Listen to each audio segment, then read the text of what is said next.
दोस्तों, स्वागत है आपका study for civil services. Study for civil services के साथ में तो ये वाला टेलीग्राम जरूर ज्वाइन करके रखिए। यूट्यूब चैनल में हमारे साथ है तो भी ये वाला टेलीग्राम ज्वाइन करना बहुत ज्यादा जरूरी है। सारे नोटिफिकेशन, सारे अपडेट, सारे मोस्ट इंपोर्टेंट पिक्स, सारा रिवीजन सब कुछ यहाँ पे बताया जाता है। देखिए, इस फ्री जो इनिशिएटिव की पीडीएफ आपको सिर्फ पेड ग्रुप में मिल सकती है। हमारा पेड ग्रुप भी चल रहा है इस फ्री इनिशिएटिव के साथ साथ। वीडियो हमारे फ्री रहेंगे हमेशा, लेकिन इसके साथ साथ हमारा पेड ग्रुप भी चल रहा है जहां पे आपको कंप्लीट स्टडी मटेरियल मिलेगा। कंप्लीट आपको आंसर राइटिंग जो है करवाई जाएगी, कंप्लीट फीडबैक दिया जाएगा, कैसे क्वेश्चन को समझना है, किस तरह के क्वेश्चन में क्या आंसर लिखना है, पॉइंट टू पॉइंट एक एक चीज बताएंगे आपके साथ हमारे एक्सपर्ट, और कंप्लीट आपको पर्सनल गाइडेंस भी दिया जाएगा। ज्यादा जानकारी के लिए 8564880530 या 9696066089 पे कॉल या व्हाट्सएप कर सकते हैं, या फिर मुझे डायरेक्टली व्हाट्सएप कर सकते हैं 7838692618 पे। Hey friends, welcome to study for civil services. इस वीडियो में हम कवर करने वाले हैं BPSC mains previous year paper को, और इसमें हम कवर करेंगे 60-62 बीपीएससी जीएस पेपर 1 को, राइट। एंड इसको स्टार्ट करने से पहले मैं आपको बताना चाहूँगी, आप स्टडी फॉर सिविल सर्विसेज के पेड ग्रुप्स को भी ज्वाइन कर सकते हैं।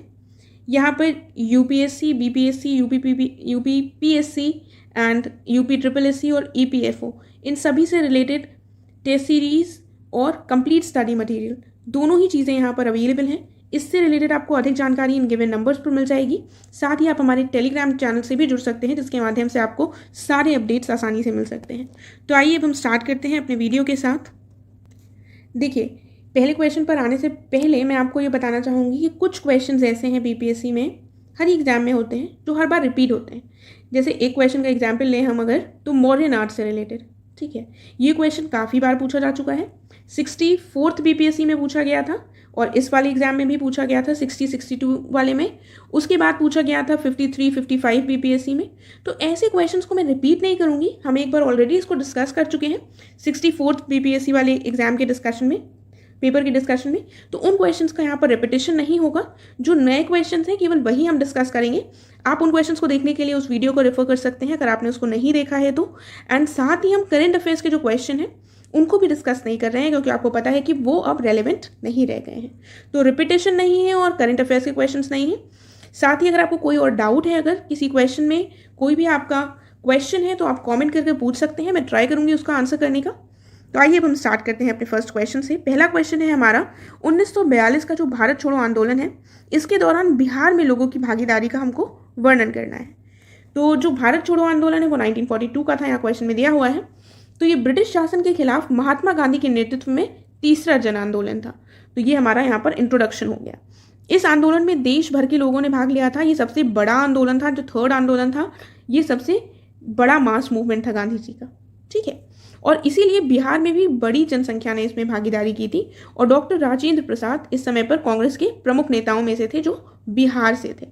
आंदोलन के दौरान हम देखते हैं कई लोग गिरफ्तार हुए थे, और बिहार के भी कई नेता गिरफ्तार हुए, जिसमें श्री कृष्ण सिंह, अनुग्रह नारायण, फूलन प्रसाद वर्मा, ये सभी लोग शामिल थे। पटना के छात्रों ने भी आंदोलन के दौरान अनुकरणीय साहस दिखाया था। काफ़ी उन्होंने साहस का प्रदर्शन किया था। 11 अगस्त 1942 को पटना सचिवालय में उन्होंने राष्ट्रीय ध्वज फहराया था, ठीक है। जो ये ध्वज था, इसको हालांकि ब्रिटिशर्स उन्होंने आदेश देकर हटवा दिया था, और इसमें जो छात्र थे, 7 छात्र शहीद भी हो गए थे। साथ ही सहरसा और सुपौल में पंचायती राज के प्रयोग किए गए थे। तो ये इंपॉर्टेंट पॉइंट हो जाता है कि उस समय पर, इस आंदोलन के समय पर हम देखते हैं पैरेलल गवर्नमेंट फॉर्म हुई थी, ठीक है। इसी आंदोलन के समय पर पैरेलल गवर्नमेंट फॉर्म हुई थी। कहाँ कहाँ पर हुई थी? बलिया में हुई थी, सतारा में हुई थी, ठीक है। तो बिहार में भी इस तरह का एग्जाम्पल देखने को हमें मिलता है। सहरसा और सुपौल में पंचायती राज के प्रयोग हुए थे, ठीक है। पैरेलल गवर्नमेंट नहीं, पंचायती राज के यहाँ पर प्रयोग हुए थे। नेपाल में जयप्रकाश नारायण, सूरज नारायण सिंह, राम मनोहर लोहिया जैसे जो बिहारी लीडर्स थे, इन्होंने देश की सेवा करने के लिए आज़ाद दास्ता का आयोजन किया था, ठीक है। तो इस प्रकार लोगों की भागीदारी असाधारण थी, और उन्होंने आंदोलन में काफ़ी महत्वपूर्ण भूमिका निभाई। तो यहाँ पर बेसिकली हमारा क्वेश्चन किससे रिलेटेड था? बिहार से रिलेटेड, कि बिहार की क्या भूमिका थी, तो वो हमने यहाँ पर डिस्कस कर ली है। लेकिन इसके साथ ही मैं थोड़ा क्विट इंडिया मूवमेंट के बारे में आपको बता देती हूँ, क्योंकि वो काफ़ी इंपॉर्टेंट है। तो क्विट इंडिया मूवमेंट जो है, ये 1942 में शुरू हुई थी, यहाँ पर बताया गया है।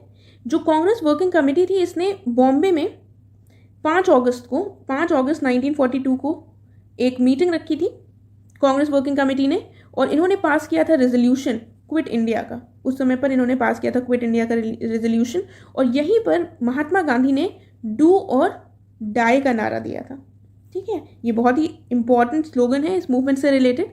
इसके बाद हम देखते हैं आगे चलकर जो बड़े बड़े लीडर्स थे उनको गिरफ्तार कर लिया गया था।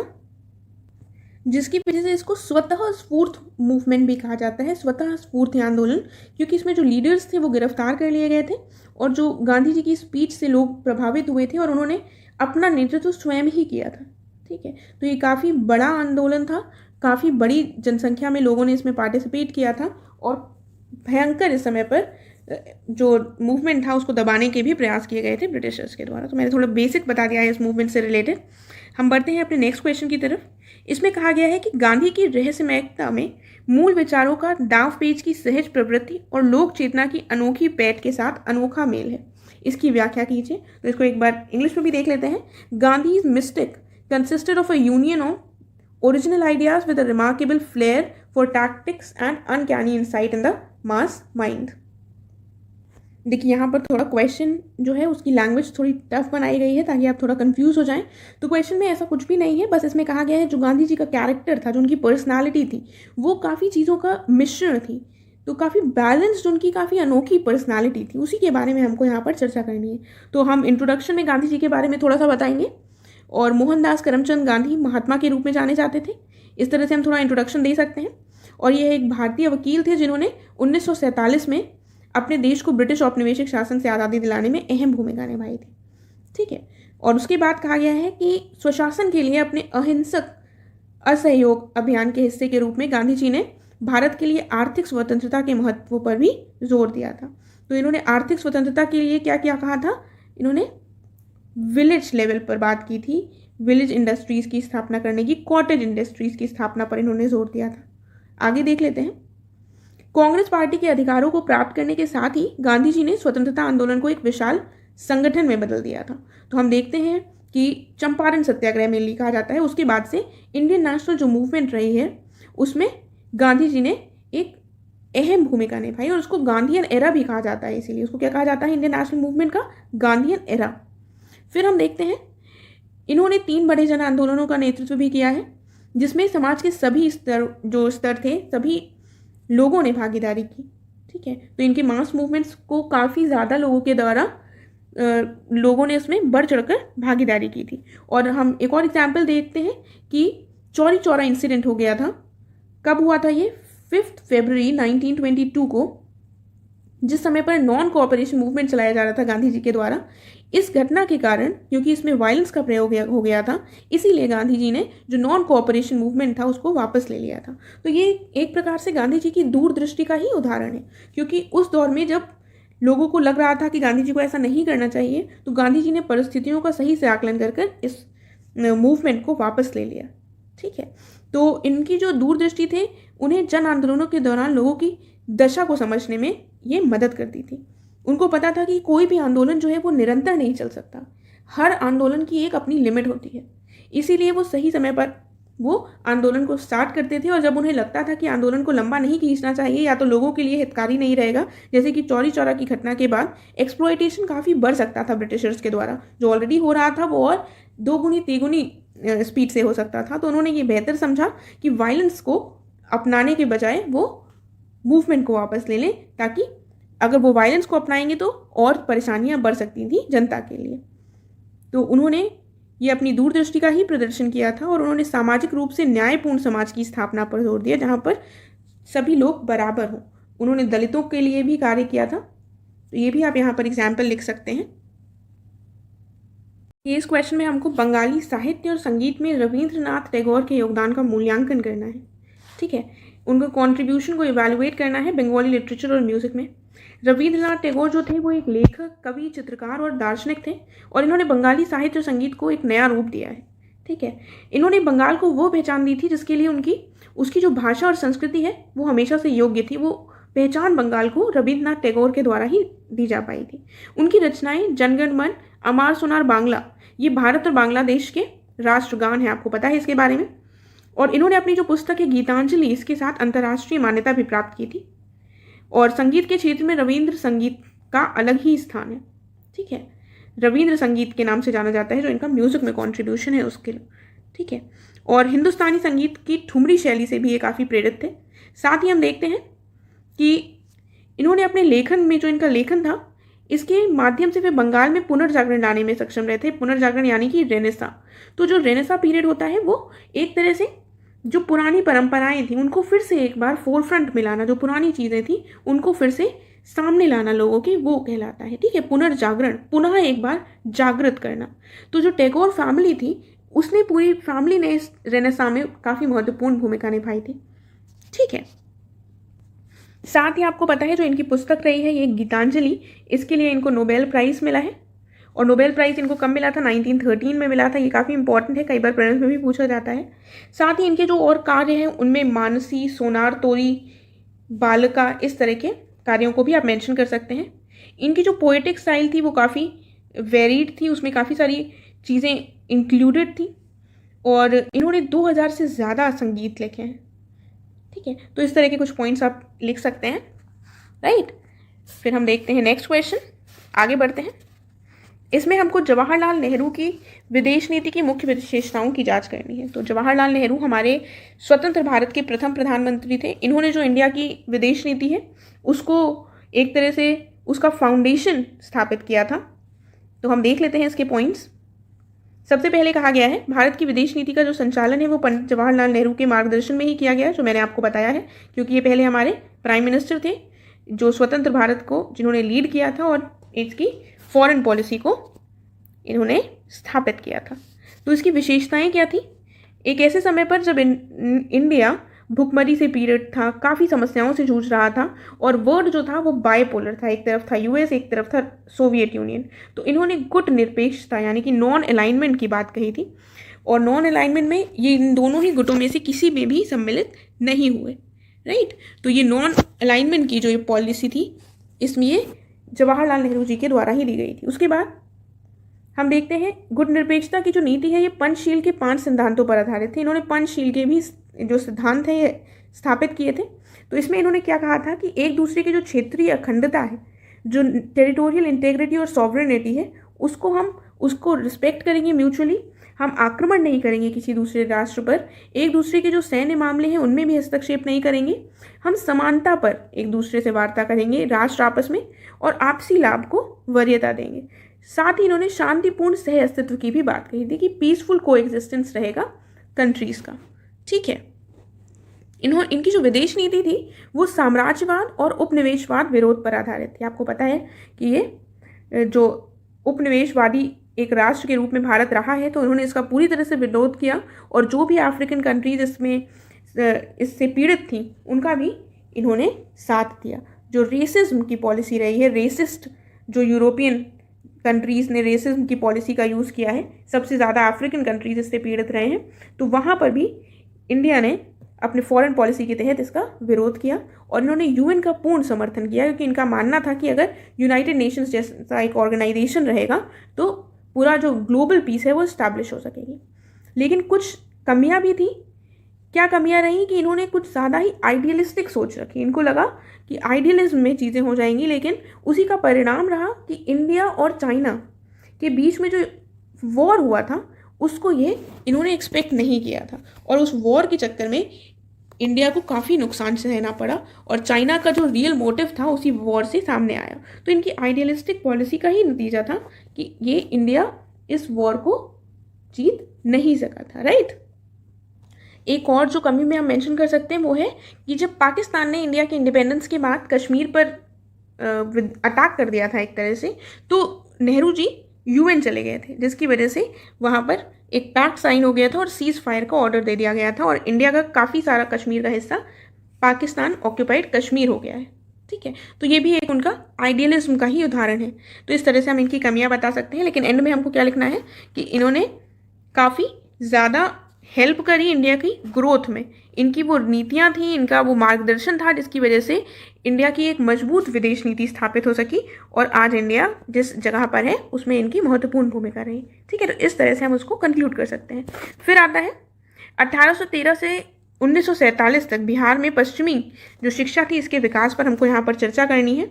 तो देख लेते हैं। चार्टर एक्ट 1813 के साथ भारत में शिक्षा के लिए 1 लाख रुपए मंजूर किए गए थे। सबसे पहले इस एक्ट के माध्यम से इंडिया में शिक्षा को बढ़ावा देने के लिए 1 लाख रुपए ब्रिटिशर्स ने प्रोवाइड किए थे, ठीक है। जो ईस्ट इंडिया कंपनी थी उस समय उसके द्वारा प्रोवाइड किए गए थे। और 1835 में शिक्षा पर मैकाले की रिपोर्ट ने शिक्षा की जो पद्धति थी उसका माध्यम को प्रभावित कर दिया था। इसका रिजल्ट हुआ था कि इंडिया में जो मेथड और जो मीडियम रहना था वो क्या रहना था, इंग्लिश रहना था। इससे पहले हम ऑलरेडी एक लेक्चर में डिस्कस कर चुके हैं, एंग्लिसिस्ट और ओरिएंटलिस्ट जो थी वो कंट्रोवर्सी थी, जिसमें कहा गया था कि इंडिया में वो जो पढ़ाई कराई जाएगी उसकी लैंग्वेज क्या होगी, यानी कि उसमें मीडियम क्या होगा, और जो पढ़ाई होगी वो कैसी पढ़ाई होगी, वो इंडिया में जो पुरानी पढ़ाई होती थी, पद्धति थी, उसी को फॉलो किया जाएगा या ब्रिटिश पद्धति को, वेस्टर्न एजुकेशन को फॉलो किया जाएगा। तो कुल मिलाकर निष्कर्ष ये निकला था कि वेस्टर्न एजुकेशन दी जाएगी और वो भी माध्यम क्या रहेगा, अंग्रेजी। ठीक है, तो ये मैंने थोड़ा जिस्ट बता दिया आपको। फिर हम वापस आते हैं। तो 1835 में शिक्षा पर मैकाले की रिपोर्ट ने शिक्षा की पद्धति और माध्यम को प्रभावित किया था। इससे निश्चित हो गया था कि इंग्लिश माध्यम में पढ़ाई होगी, वेस्टर्न एजुकेशन से संबंधित। और बिहार में जो पश्चिमी शिक्षा है इसको लॉर्ड विलियम बेंटिक के समय से शुरू किया गया था। ये पॉइंट्स यहाँ पर रिपीटेड है, अगर आप वो वीडियो देख चुके हैं तो ये आपका थोड़ा यहाँ पर एक बार फिर से रिविजन हो जाएगा। बिहार में जो जिला विद्यालय है वो पूर्णिया, बिहार शरीफ, भागलपुर, तराहा, छपरा में स्थापित किए गए थे।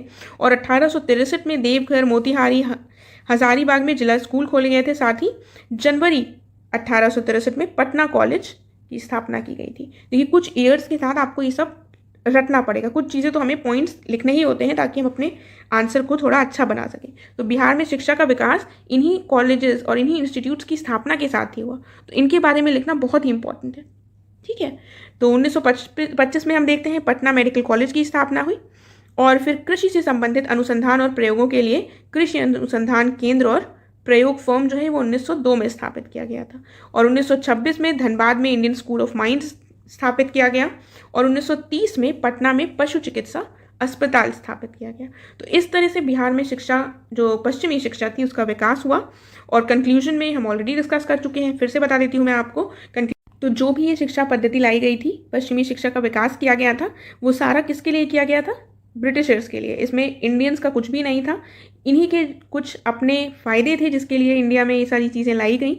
और इसका रिज़ल्ट ये हुआ कि कुछ लोगों को तो इसका फ़ायदा हुआ, लेकिन एज अ रिज़ल्ट जिस समय पर हमें आज़ादी मिली तो केवल 16% ही लिटरेसी थी, जो प्रदर्शित करती है कि विकास उस स्तर पर नहीं हो सका। और इंडिपेंडेंस के बाद जो शिक्षा है, बिहार में शिक्षा का विकास प्रॉपरली किया जा सका। ठीक है, तो हमें थोड़ा सा ऐसे कंक्लूड करना है।